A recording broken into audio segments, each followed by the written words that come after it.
E é feito de tinta acrílica, né? É, orgânica. Tudo muito orgânico, muito natureza. E não pode tocar, tá? Don't touch, it's art.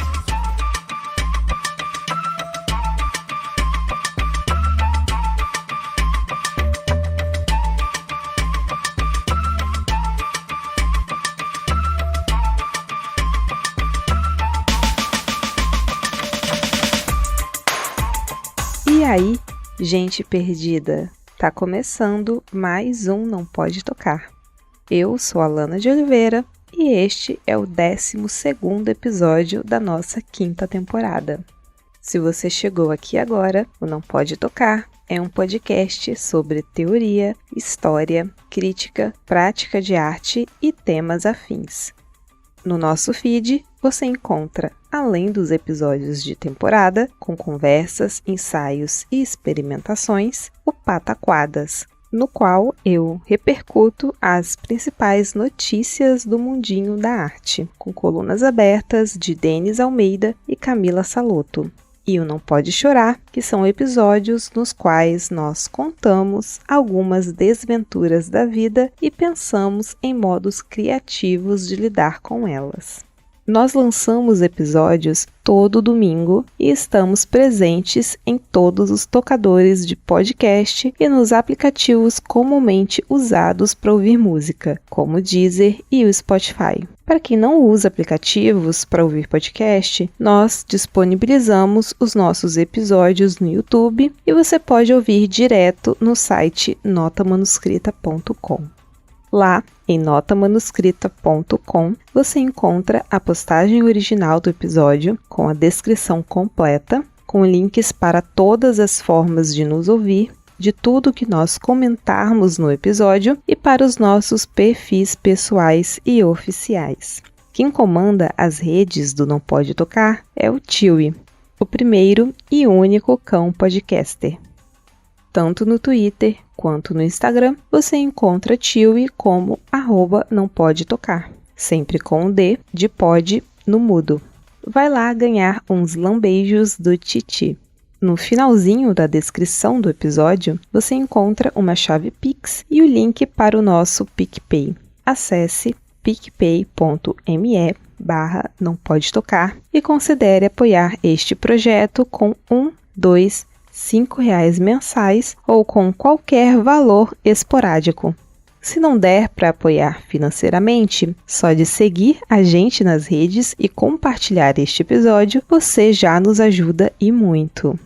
Antes de a gente partir para o conteúdo do episódio de hoje, eu quero deixar algumas recomendações e divulgações.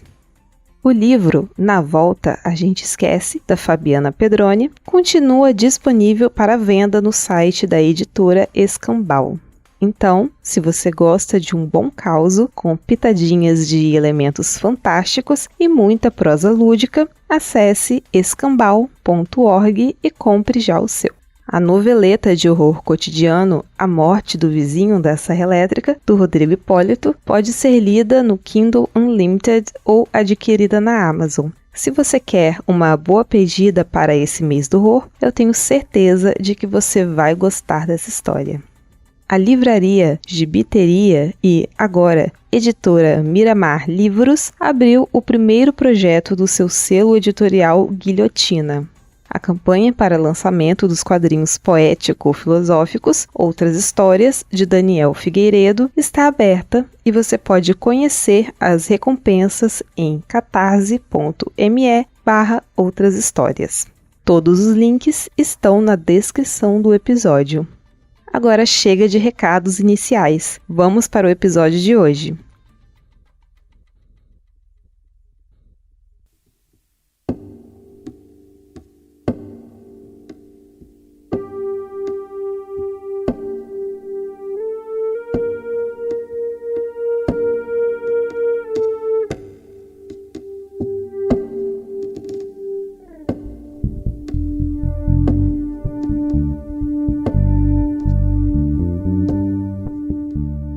No episódio passado, a gente falou sobre obras que causam pesadelos. Bom, os pesadelos são só mais uma categoria de sonhos. Não deixam de ser sonhos. Tem quem só considere pesadelos aqueles sonhos que te deixam com muito medo, ao ponto de te fazerem acordar com um grito no meio da noite. Outras pessoas podem considerar como pesadelos aqueles sonhos com perseguições e brigas, como se você sonhasse que está em um filme de ação. Há também quem inclua, na categoria de pesadelos, experiências que são irritantes, constrangedoras ou engraçadas. Uma discussão que te dá nos nervos, uma cena revoltante, o retorno para os tempos de escola, para a casa da família, para uma dependência infantil, o julgamento da nudez em público. O ponto é que o conteúdo dos pesadelos pode variar tanto que não compensa defini-los por suas formas. Pesadelos são sonhos de horror, mas sem a necessidade de raízes nas convenções do gênero, no cinema e na literatura. Os seus sonhos mais assustadores, repulsivos, enervantes e perturbadores vão depender muito do seu repertório estético e da sua condição emocional. Certo, tem coisas que são mais comuns em pesadelos. A razão para isso é que nós dividimos as mesmas experiências culturais. A gente está aqui produzindo arte há milhares de anos e se tem uma coisa que artista faz é pesquisar por formas para representar coisas difíceis de explicar. Mesmo quando você acredita que não faz parte do meio da arte, pode acreditar. Essa longa tradição de representações chega até você, entra na sua cabeça e constrói cidades inteiras na sua mente. Você conversa com pessoas, você assiste televisão, filmes, aulas, você ouve música, desenvolve gostos para as músicas, para as roupas, para a comida. Você passa a identificar o que te agrada e o que te desagrada por padrões estéticos, queira ou não. Isso é parte da comunicação necessária e da necessidade de expressão na vida em comunidade. A sua percepção da realidade é fortemente influenciada pelos padrões estéticos que te atraem, irritam, amedrontam, encantam e por aí vai. E esses padrões não surgiram do nada. Eles foram construídos através dos séculos. É óbvio que há diferenças culturais, principalmente quando você dá grandes saltos geográficos, mas a lógica permanece a mesma. As heranças estéticas acumulam-se como uma montanha de fantasmas. Às vezes, alguns se destacam, depois outros. Esse reviver de fantasmas é algo que dita o ritmo das histórias da arte. Até dá para traçar umas genealogias entre obras de arte e perceber o caminho que esse ou aquele tipo de representação trilhou nessas décadas e séculos. Mas não faça esse tipo de tentativa de encontrar um original, uma representação primeira, a fonte mágica do arquétipo. Isso é besteira. Isso só vai te levar para um caminho infantil de acreditar na pureza e na verdade única. Agora, se você se desvia desse risco, é muito interessante conhecer as influências ou os fantasmas revividos nos padrões estéticos que formam o seu vocabulário. O presente sempre fica mais interessante quando consegue conversar com o passado, seja de modo leve ou com muita tensão.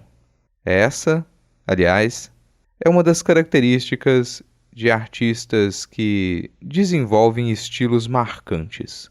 Não se trata de desenvolver um estilo único, mas de saber conversar com fantasmas. Artistas que sabem conversar com fantasmas são capazes de representar coisas que não têm nome e de abrir as portas da interpretação. Esse é o caso de Zdzisław Beksiński.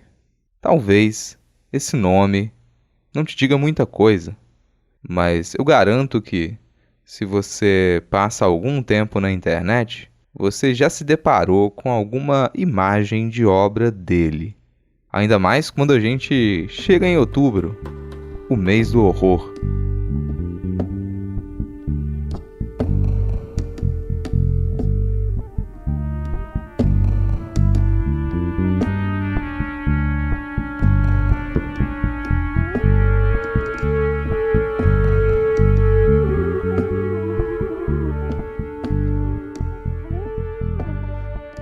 O Zdzisław Beksiński nasceu em 24 de fevereiro de 1929, em Sanok, na Segunda República Polonesa. Ele estudou arquitetura na Politécnica de Cracóvia e se formou em 1952, mas não se deu bem como arquiteto. Ao invés de se preocupar em finalizar as edições em seus primeiros anos depois de formado, Beksiński usava os materiais de construção para fazer esculturas. O caminho como artista era meio inevitável, e ele já sabia disso. Já no final dos anos 1950, ele já se entendia como artista plástico. Realizava pinturas, esculturas e fotografias. No começo dos anos 1960, ele se arriscou a escrever alguns contos, mas achou que todos tinham ficado muito ruins e engavetou. É mais ou menos por volta de 1964, quando ele realiza a sua primeira exposição individual bem-sucedida, que começa a fase da sua produção, que vai ficar conhecida. O seu chamado período fantástico vai durar até metade dos anos 1980. São as suas pinturas desse período que, comumente, são reproduzidas em sites de estética sombria ou em listas de obras mais perturbadoras. Dá para dizer que essa é, sim, a sua fase mais interessante como artista. Depois disso, a vida de Beksiński passou por uma série de complicações e tragédias que pouca relação tinham com o modo como ele pensava seus trabalhos. Em 1998, sua esposa faleceu. Um ano depois, na véspera de Natal, seu filho, o radialista e jornalista Tomasz Beksiński, cometeu suicídio por overdose. Em fevereiro de 2005, Beksiński foi encontrado morto.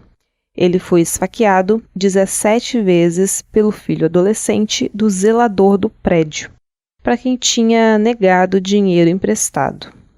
O fim trágico do artista recobriu sua obra de mais camadas sombrias, e isso também tem relação com o sucesso que essas imagens fazem até hoje pela internet. Mas, antes disso, elas já eram bem conhecidas na Europa. Beksiński foi um dos principais pintores poloneses da segunda metade do século XX. Apesar de suas pinturas ecoarem temáticas soturnas, sua obra nunca foi obscura. Além de ser reconhecido no meio artístico, algumas dessas imagens eram escolhidas como capas de disco de bandas de metal e inspiraram produções audiovisuais de gente bem popular, como o Guillermo del Toro. Mas afinal, que tipos de pinturas são essas que causam tanta comoção até hoje? Vamos conhecer uma delas. Essa é uma pintura de meados de 1970. Ela não tem título, assim como a maioria das telas do Beksinski. Acontece que ele não acreditava que as obras tivessem um significado fechado. Mas a gente fala disso daqui a pouco. Nessa pintura a óleo, no centro da tela, que é verticalmente orientada, há uma cabeça de uma criatura antropomórfica. Eu vou chamar de cabeça porque, aos poucos, a gente percebe esse formato. Essa cabeça ocupa a maior parte do espaço da tela. O fundo é escuro, com um gradiente de preto na parte superior para vermelho muito escuro na parte inferior. É um vermelho de sangue coagulado. Na parte superior da pintura, o fundo não é apenas abstratamente preto. Dá para notar que é céu preto com manchas brancas de estrelas e uma linha fina da lua na fase do quarto minguante, o que dificulta a identificação da cabeça de imediato. São os elementos que a compõem. Não há um rosto com os olhos, nariz ou pele. Essa cabeça pode ser dividida em 3 partes, organizadas verticalmente uma sobre a outra.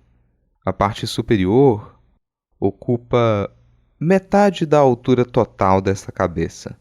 É um corpus cinza escuro, cujo topo, a parte mais clara da cabeça, possivelmente iluminada pela lua, parece mais ou menos lisa e uniforme.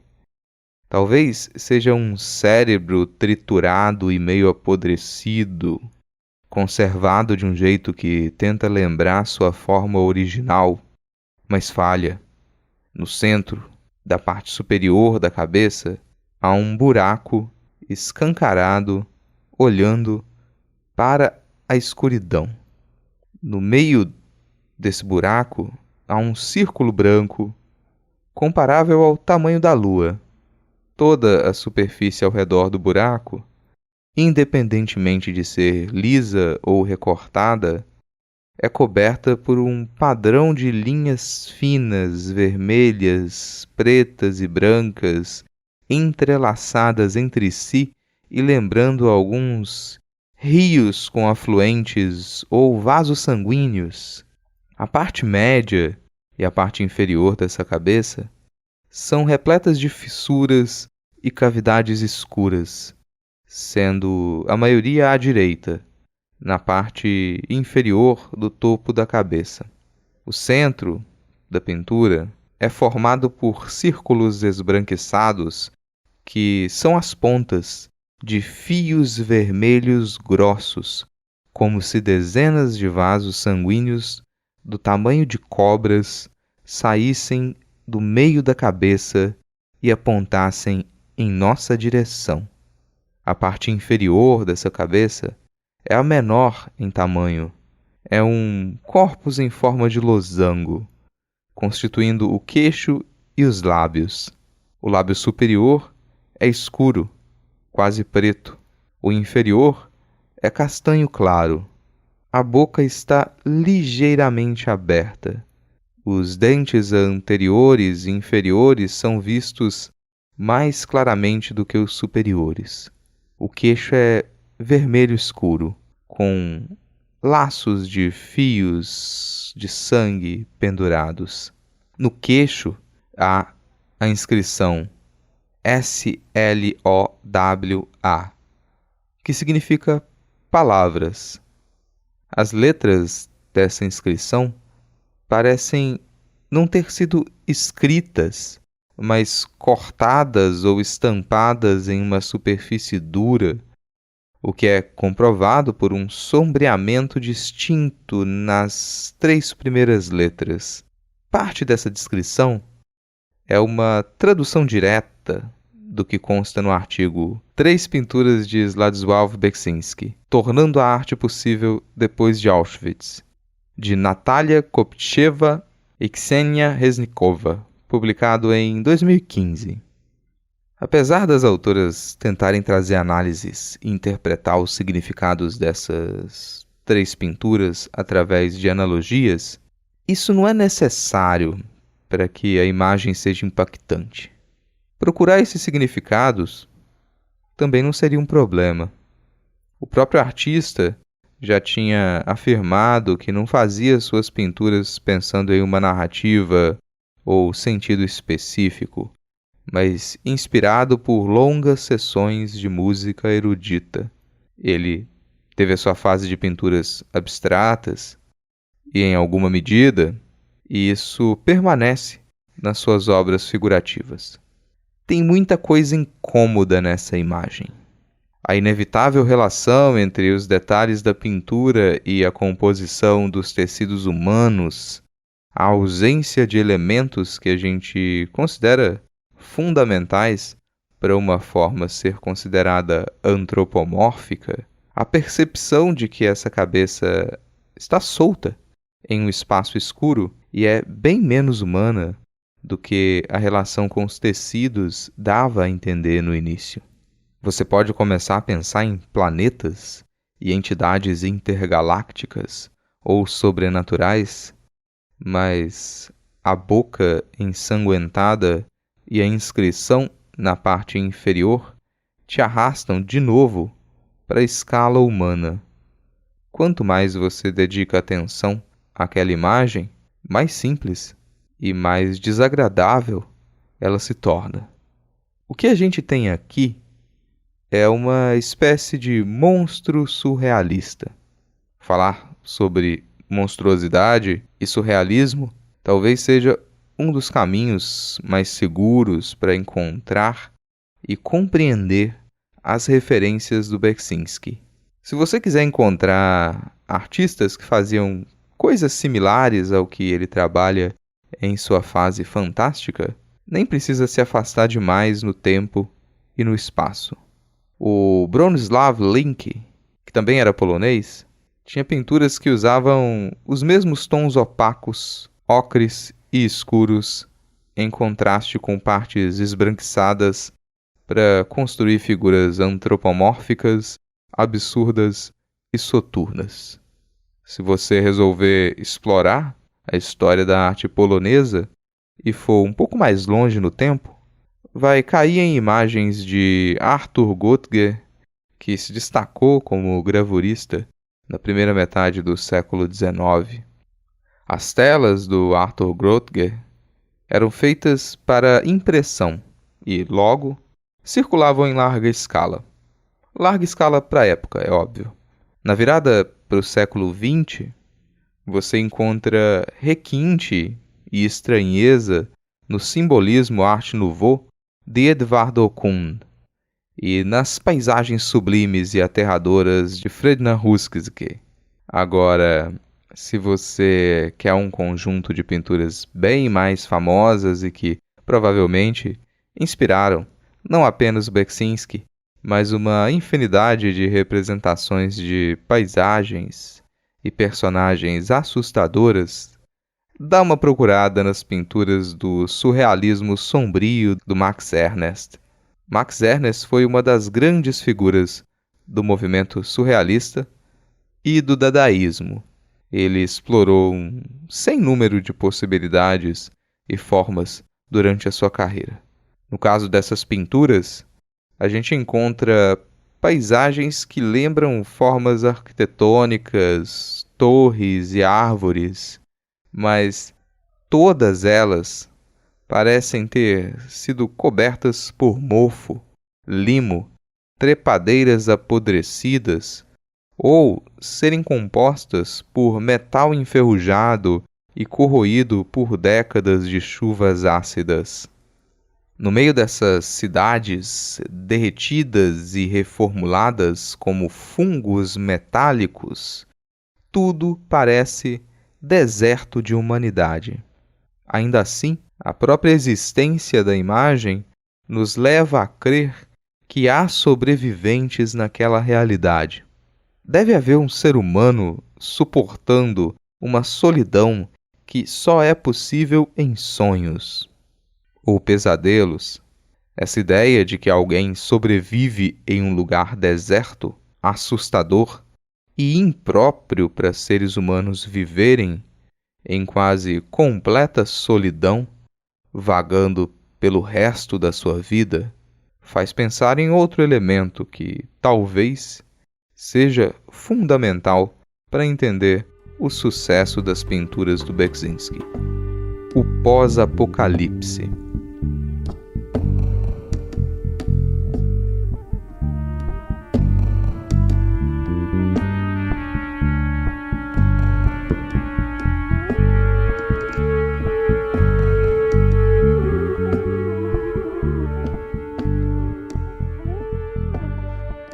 Tem alguns elementos de muitas das pinturas da fase fantástica de Beksinski que fazem a gente pensar em pós-apocalipse.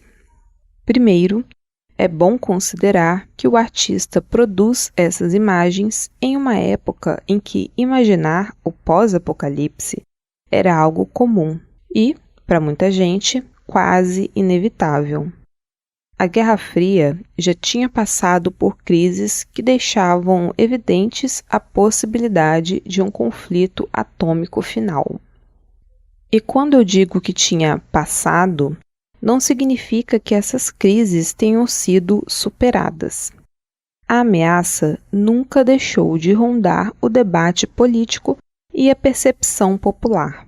O conflito nuclear e o que seria da humanidade depois disso eram temas frequentes no cinema, na literatura, na televisão, e as artes visuais não ficavam de fora. O que seria desse futuro variava muito, mas algumas coisas se repetiam.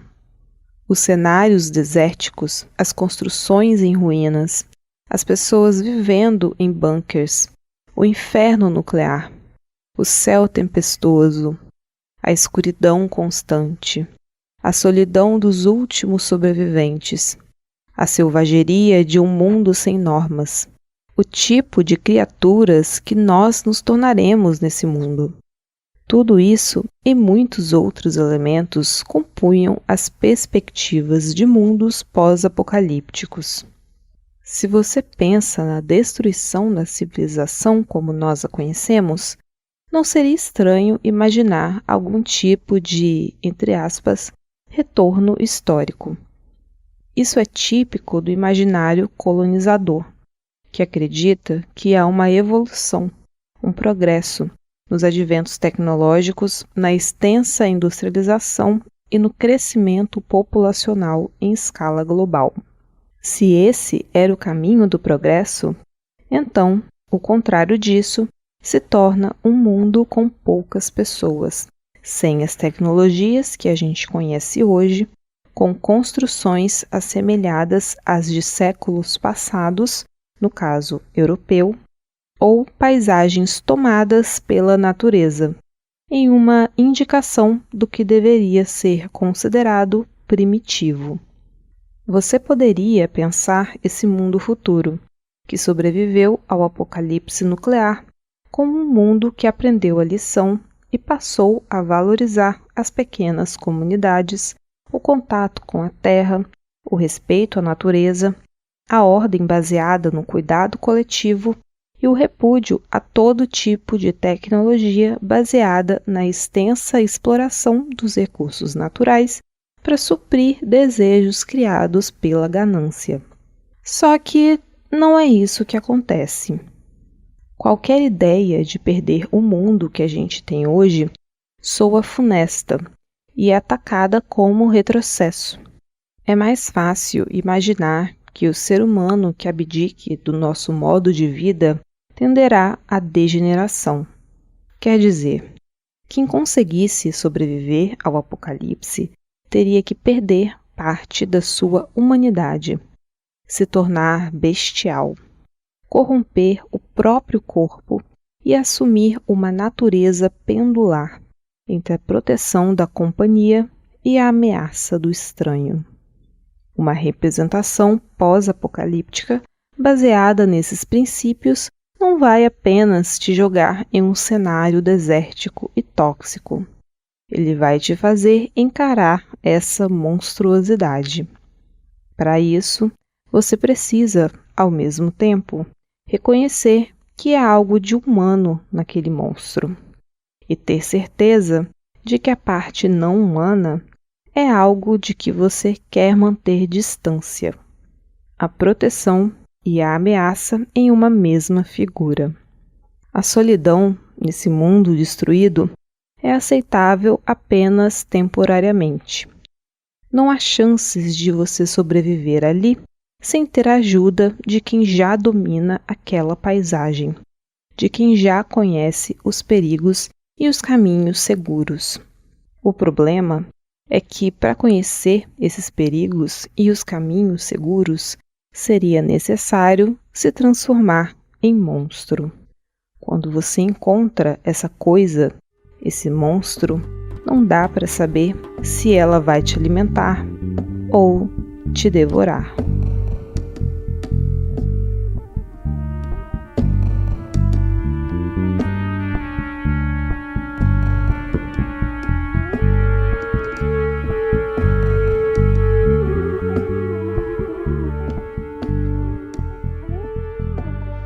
Quando a gente elenca esses elementos, já é quase uma descrição de algumas pinturas do Beksinski.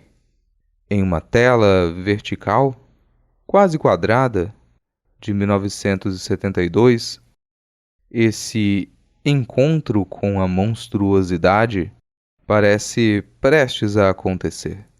Você está entre dois despenhadeiros de dezenas de metros de altura. De ambos os lados, erguem-se gigantescas esculturas de esqueletos encapuzados que trajam mantos escuros. Não são figuras idênticas. À direita, em primeiro plano, o esqueleto junta as mãos em oração. Os demais, não. Alguns estão virados de lado, outros olham para baixo. Em todos, a caveira fica à mostra, sob uma luz amarelada, meio alaranjada, difusa e nevoada. O céu tem essa cor ocre, terrosa, como nuvens que refletem as chamas de um incêndio. À esquerda, as esculturas são apenas silhuetas apertadas umas sobre as outras, por conta da perspectiva. Do meio delas, bem no alto, surge um longo braço. A mão desse braço segura um objeto elíptico, sustentado por um fio. Não há muita variação de cor. As laterais da imagem são escuras. O céu é mais claro e, ao centro, o fim desse corredor perde-se na névoa. Tudo é marcado por pinceladas verticais finas que parecem descer como chuva até a minúscula figura aos pés das esculturas encapuzadas. É uma figura humana, você tem quase certeza. Ela segura uma luz na mão esquerda, erguida. Se não fosse por essa luz, talvez ela passasse despercebida. Não dá para ter certeza de que essa figura está virada na sua direção, mas ela parece caminhar. Seu corpo é apenas uma fina mancha preta, com uma exceção: a cabeça. A cabeça é um ponto branco, branco demais, estranhamente branco. Noutra imagem, do mesmo ano, é possível que você esteja diante dessa mesma figura. Agora, você tem certeza de que o estranhamento não foi à toa. A coisa na sua frente Tem enormes mãos esqueléticas, com pele esticada e unhas grossas e quebradas. Essas mãos estão diante do peito e envolvem um embrulho de tecido vermelho, com a mão esquerda envolvendo a coisa e a direita servindo de suporte para que a pequena criatura se sente. Tem alguém envolto naquele tecido vermelho. Um feto, uma criança desnutrida, um cadáver. Na parte de cima do tecido, ressalta-se a cabeça. Na parte de baixo, pendem os 2 pés magros. As mãos que protegem o minúsculo cadáver saem das mangas de um paletó marrom e puído, largo demais para quem o veste. Para baixo, a imagem é interrompida no meio das pernas da criatura. Não dá para saber a altura dessa criatura que está de pé, a poucos metros de você. Ela é esguia. Os ombros estreitos devem ser ossudos como as mãos. Sobre esses ombros não há uma face humana. Sem pele, surge um crânio avantajado que lembra a carapaça de um caranguejo. Dá para perceber a separação dos ossos do crânio, na parte de cima, amarelado. Na parte inferior dessa cabeça, não há maxilar ou boca ou nariz visíveis. 2 cavidades oculares, muito afastadas, misturam-se com a escuridão que é encerrada por um lenço cinza que envolve um possível pescoço. O amarelo dessa cabeça quase brilha em um cenário cinza, como se aquele mundo tivesse sido queimado e só restasse fuligem. Na parte de cima da pintura, a linha do horizonte indica uma pequena elevação. À direita, há uma construção quadrada, com 2, 3 ou 4 andares. É apenas uma sombra, no meio da qual se destacam 2 janelas acesas, como olhos. Para além desse horizonte, apenas o céu escuro, por trás de um véu de névoa, sem estrelas, sem nada. De poucos anos depois, 1975, há outra possibilidade para a figura da cabeça branca que você encontraria, mas o cenário já não é o mesmo tipo de deserto. Agora, você está em uma cidade devastada pelas chamas. Ao fundo, a fumaça dos incêndios embaça as formas dos prédios sobrepostos, marcados apenas pelo brilho das chamas que escapam de cada janela. Quanto mais para cima, mais avermelhado. Quanto mais para baixo, mais escuros os prédios. Não tem como identificar ruas. O vento sopra da direita para a esquerda, inclina as chamas, leva brasas e arrasta poeira e cinzas. O chão está coberto de cinzas que se acumulam em um amontoado contra a parede de um prédio escuro, que fecha a imagem do lado esquerdo. Um quadrado preto, talvez um pedaço de madeira, destaca-se no canto superior esquerdo, suspenso pelo vento, como uma demonstração da sua força. Logo abaixo desse quadrado preto, um fino poste dobra-se, mas continua de pé, marcando o limite do chão. O fogo ilumina essa linha horizontal da rua, coberta por restos da destruição.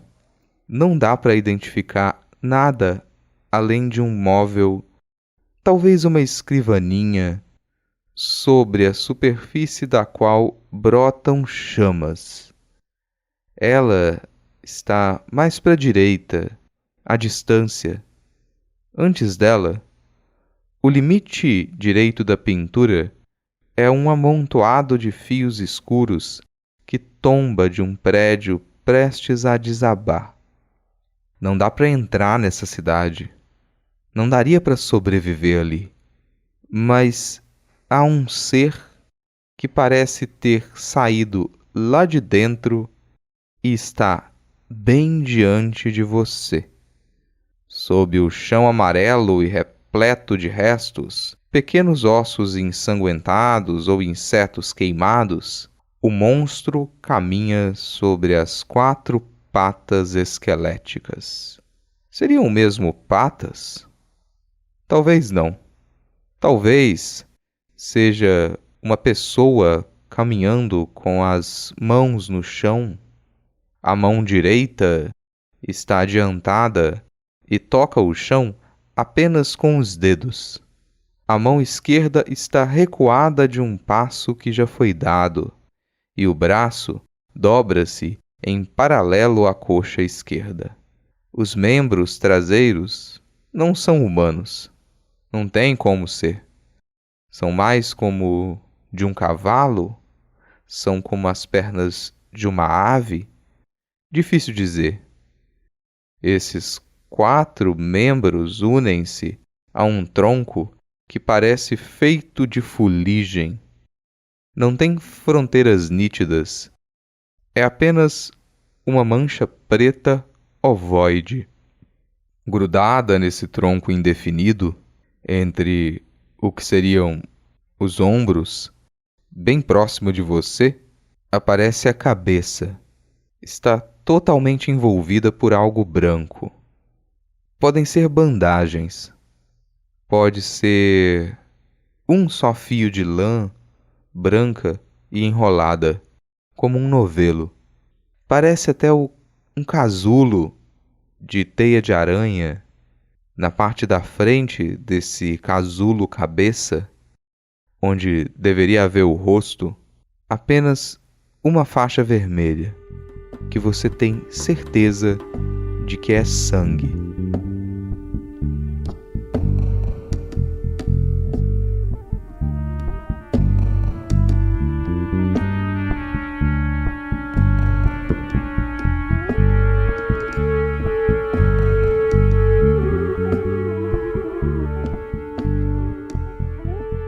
Há muitas tentativas de interpretação dessas imagens. Tem quem fale sobre as memórias de infância do artista, sobre seus pesadelos e sonhos, sobre a experiência da guerra, sobre seu gosto pela ficção científica e a música erudita.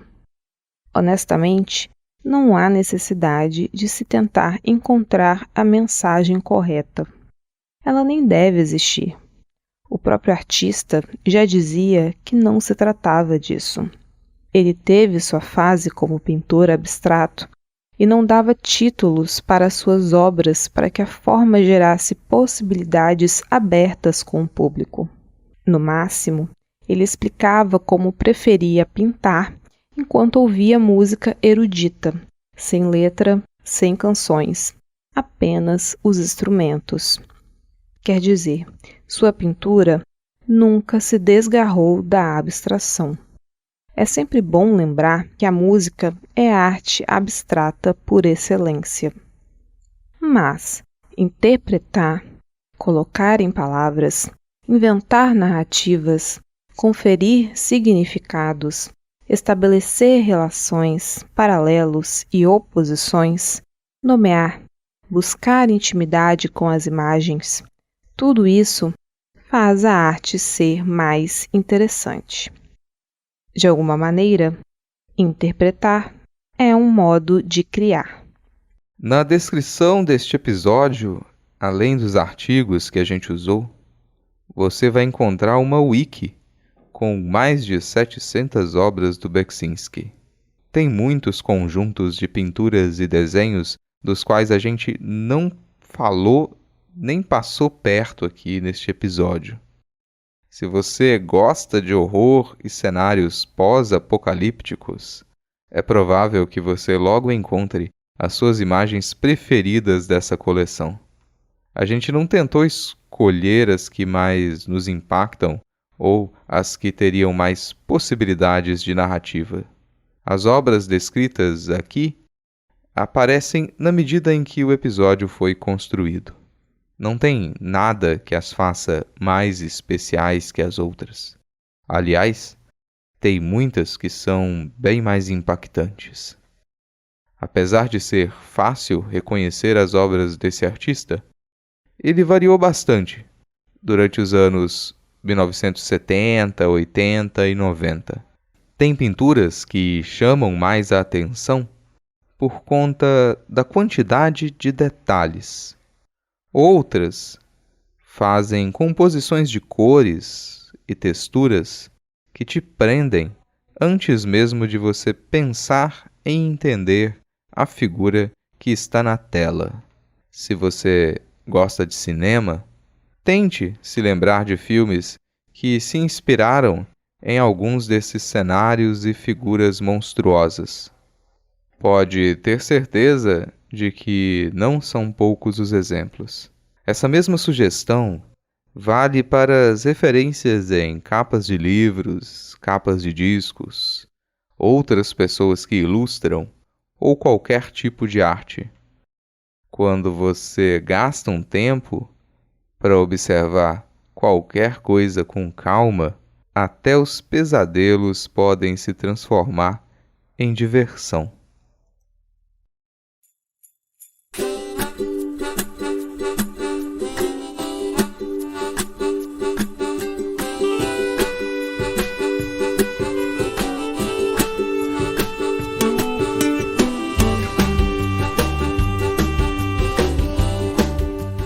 Tá aí, encerrando mais um Não Pode Tocar. Gostou? Não gostou? Fala com a gente. Você pode entrar em contato com a gente através do e-mail que é nampodetocar@gmail.com ou das nossas redes sociais que são todas @nampodetocar, sempre com D de pod no mudo. E quem comanda as nossas redes é o Chewie, o primeiro e único cão podcaster. Segue a gente no Twitter e no Instagram e vai lá ganhar uns lambeijos do Titi. Aproveita que você tá aí e acesse notamanuscrita.com. Lá você encontra a postagem completa deste episódio com os links para os nossos perfis pessoais e oficiais e para as referências que nós comentamos durante o programa. No finalzinho da postagem tem uma chave Pix e o link para o nosso PicPay.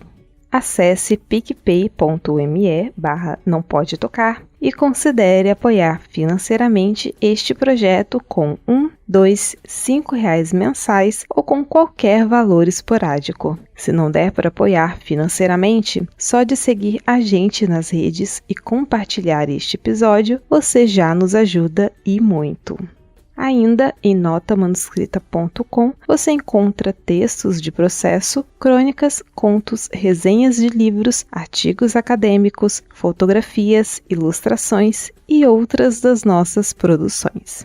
Por hoje é isso. Se nada der muito, mas muito, muito errado, semana que vem a gente tá de volta. Tchau!